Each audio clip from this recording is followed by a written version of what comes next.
Bueno, en este video vamos a terminar de resolver el ejercicio que habíamos comenzado antes. Habíamos llegado hasta esta expresión, ¿verdad? Habíamos utilizado 3 de las ecuaciones y habíamos llegado a una función del esfuerzo interno del acero hueco en función de F. Con estas mismas ecuaciones podríamos encontrar la fuerza del arreglo en serie, ¿verdad? Con esta ecuación exactamente. Y luego podríamos encontrar con esta ecuación los esfuerzos para el acero macizo y el de aluminio. Y ahí terminaríamos el ejercicio, digamos. Pero vamos a continuar resolviendo matemáticamente para llegar a una expresión muy interesante. Entonces, me llevo esta ecuación a la siguiente hoja. Vuelvo a juntar. Esto recuerden que es un número, pero veamos algo interesante. Distribuí el numerador, ¿verdad? Esta parte la dejé acá y esta parte me la llevé acá. ¿Por qué? Porque ahora tengo lo mismo en el numerador que en el denominador, por lo tanto, esto es un 1. Y luego me fijo un detalle. Recuerden que cuando yo hacía una analogía con resortes, lo que hacía era considerar a estas barras como si fueran resortes, que en vez de tener una K de resorte, tenían un equivalente que era el módulo de Young por su sección sobre su longitud inicial. Es decir, si yo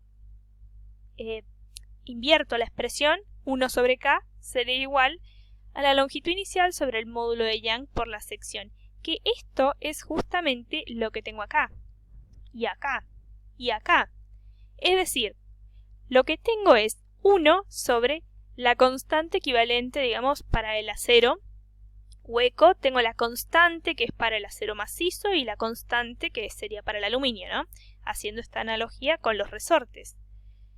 Me llevo esta ecuación, resuelvo la fracción y lo que tengo acá, fíjense, que es simplemente, ¿se acuerdan de la K equivalente en serie? ¿Cómo la encontraba? Bueno, la inversa de esa constante es, miren, tengo constante del aluminio más constante del acero macizo sobre la multiplicación de ambas. Es esto mismo. Y no es casualidad que aparezcan el aluminio y el acero macizo formando este arreglo en serie, porque son ellos los que están en serie.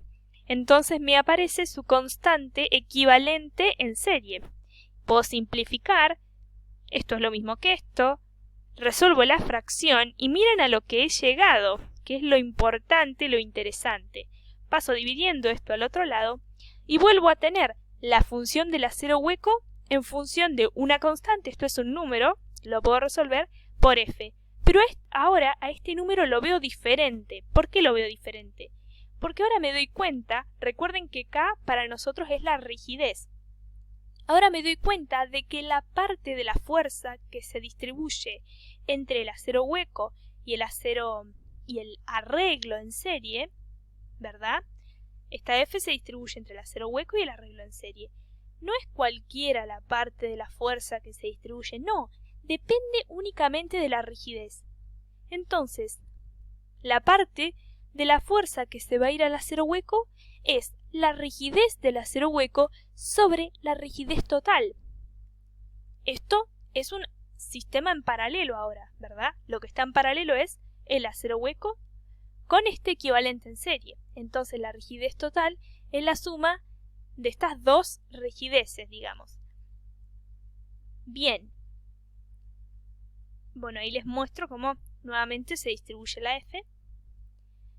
Veamos entonces, ¿se acuerdan el ejercicio anterior que resolvimos donde yo tenía simplemente 2 cilindros uno dentro del otro? El interior era de cobre y el exterior de acero. Y llegamos a la misma expresión, a una expresión donde la fuerza que tomaba el acero era la rigidez del acero sobre la rigidez total. Una fracción de la F total, ¿verdad? Y lo que tomaba el cobre era la rigidez del cobre sobre la rigidez total del sistema. Y fíjense ahora lo que obtuve. Yo tengo este arreglo, ¿verdad? Pero lo llevé al sistema en serie, lo unifiqué en un único material nuevo, con una K nueva, que es esta K equivalente en serie que calculé como se dijo, y me quedó también un sistema en paralelo, igual que el anterior, donde la rigidez que tomaba el acero externo, ¿no?, equivalente a este, es la rigidez del acero sobre la rigidez total del sistema. Y para el arreglo en serie, la fuerza también es la rigidez del sistema en serie sobre la total del sistema. Solo que ahora mi material ya no es puro, no es la rigidez del cobre. Es otro material nuevo que construí yo. Yo armé el equivalente de este material. De modo que me quede un sistema en paralelo, ¿se ve? Bueno, entonces, sigamos analizando esta ecuación. Traigo la ecuación, ahora sí voy a resolver. Tengo que calcular, digamos, cada una de las rigideces.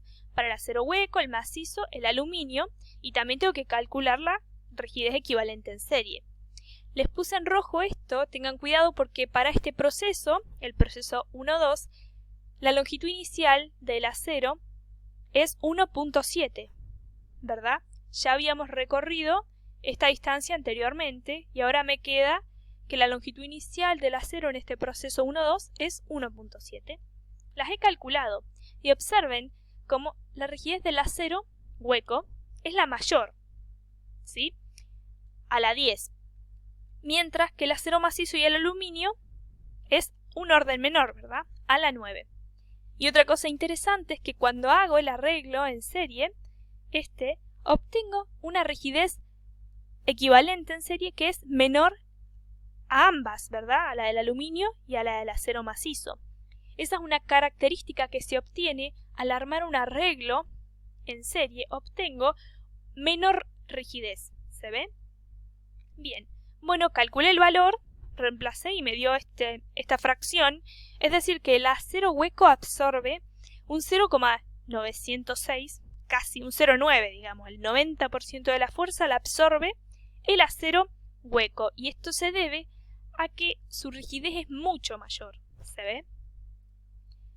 Bien, sabemos que la otra parte de la fuerza la toma el arreglo en serie, ¿verdad? Eso ya lo sabemos. Entonces simplemente despejo de esta ecuación la fuerza que toma el arreglo en serie, que sin ir más lejos es 1 menos 0,906. Y me da esta fracción pequeña, menos del 10% de la fuerza es tomada por el arreglo en serie.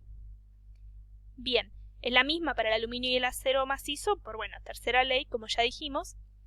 Y entonces me queda la expresión de ambas fuerzas, tanto la del arreglo en serie como la del acero hueco, en función de F. Bien, esto es lo que hubiéramos obtenido si resolvíamos numéricamente en el primer video, ¿se acuerdan? Bien, tenemos entonces el primer proceso, ¿verdad? Cuando la F es igual a 0, en este proceso los cilindros están únicamente sometidos a sus pesos propios, como habíamos dicho. También dijimos que estas eran funciones de la sección, es decir, dependen de X. Para el acero hueco era una función de X que iba entre 0 y 1,701.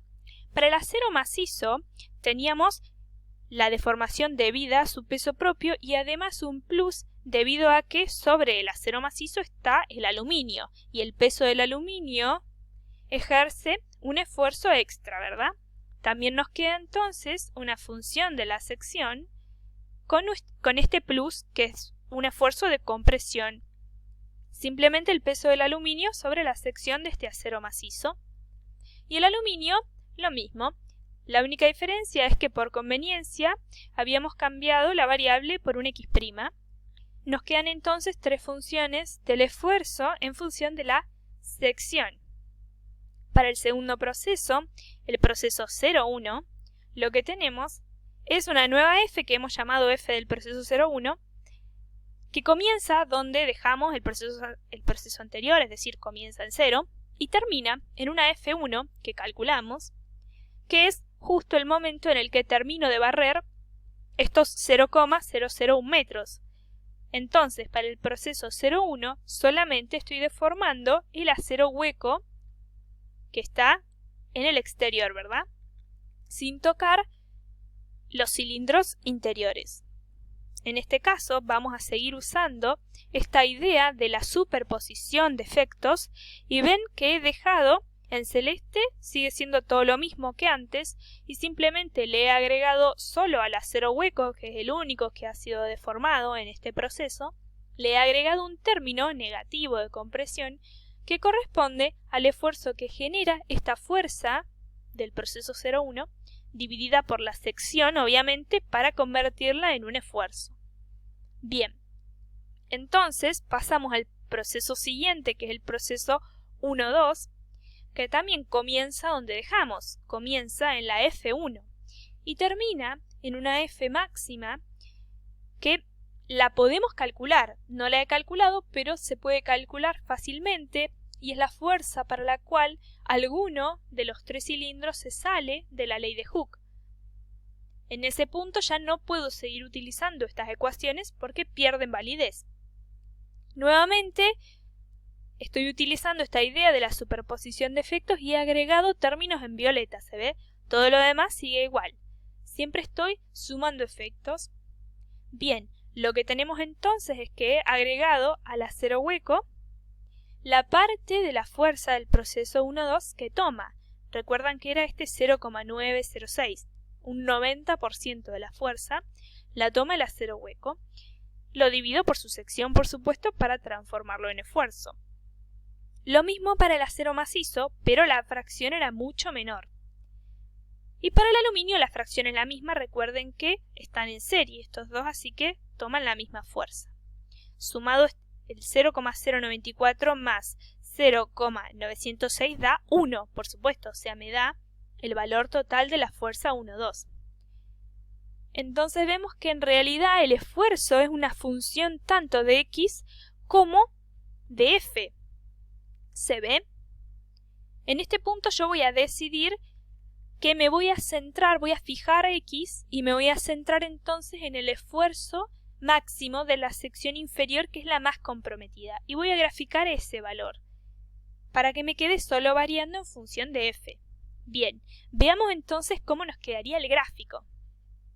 Acá hago una pequeña aclaración que les había dicho, donde este valor se debe calcular, no es infinito, es un valor máximo donde me salgo de la ley de Hooke. Bien, pasemos al gráfico.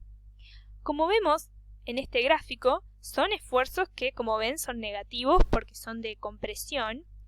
Todos comienzan en estos valores que son sus ordenadas al origen, que son el esfuerzo máximo al que están sometidas las secciones inferiores, debidas al peso propio. Esto es cuando la F es igual a 0. Solo hay esfuerzo debido al peso propio.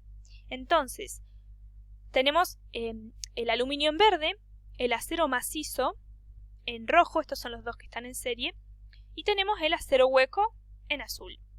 Bien, en el primer proceso, el proceso 0,1, fíjense que tanto el acero macizo como el aluminio, que son los cilindros en serie, no sufren modificación. Eso lo dijimos, solamente estoy deformando el cilindro hueco exterior. Es decir, que acá comienza a incrementarse el esfuerzo, a hacerse más negativo, con una pendiente, que es esta, la pueden calcular claramente. Bien, y esto sucede hasta un valor de fuerza. Arranca en la fuerza 0 y termina en F1, que se acuerdan la habíamos calculado. ¿Qué pasa cuando la fuerza es mayor que F1? Bueno, empieza el proceso 2, que va desde el punto 1 hasta el 2. En este proceso estamos deformando todos los cilindros en simultáneo, en una combinación serie paralelo. Ahora sí comienzan a aumentar, a hacerse más negativos, los esfuerzos de los cilindros de acero macizo y de aluminio. ¿Se ve? Con la misma pendiente. Mientras que acá no se alcanza a ver bien, pero hay un cambio de pendiente, ¿verdad? Ahora la pendiente es un poco menor.